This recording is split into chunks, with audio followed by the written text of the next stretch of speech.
It's the year 1800. The nation is bitterly divided. The incumbent, President John Adams, faces a fierce challenge from his own Vice President Thomas Jefferson, a rival he once called a friend. Newspapers fan the flames with personal attacks so vicious they make modern partisan politics look tame.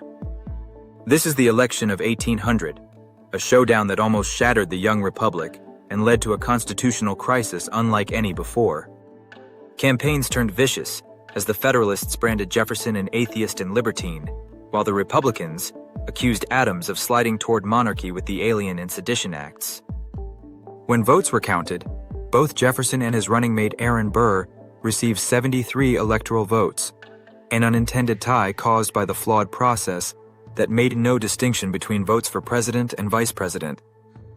Now the decision shifts to the House of Representatives, where each state casts a single vote, still heavily influenced by partisan loyalties. For 36 grueling ballots, the House remains deadlocked.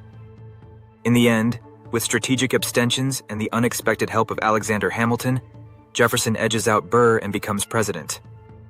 Despite all the chaos, Jefferson's victory marks the first peaceful transition of power between rival parties, the Federalists to the Democratic Republicans, solidifying an election-based system rather than one driven by force.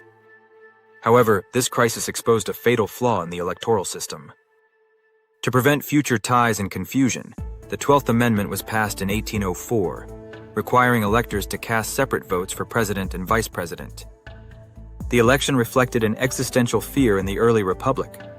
Some leaders worried that if the wrong candidate won, the country might backslide into tyranny, or worse, collapse. Yet, thanks to a functioning constitution and institutional resilience, the nation survived its most bitter campaign so far. Elections would become the ultimate civic battleground, without violence.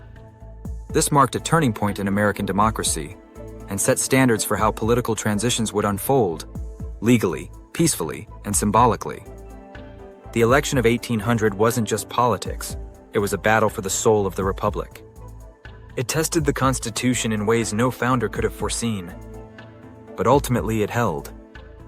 And it changed America forever, laying the foundation for peaceful transitions, modern party politics, and the principle that power belonged to the people's vote, not to bullets or bloodshed.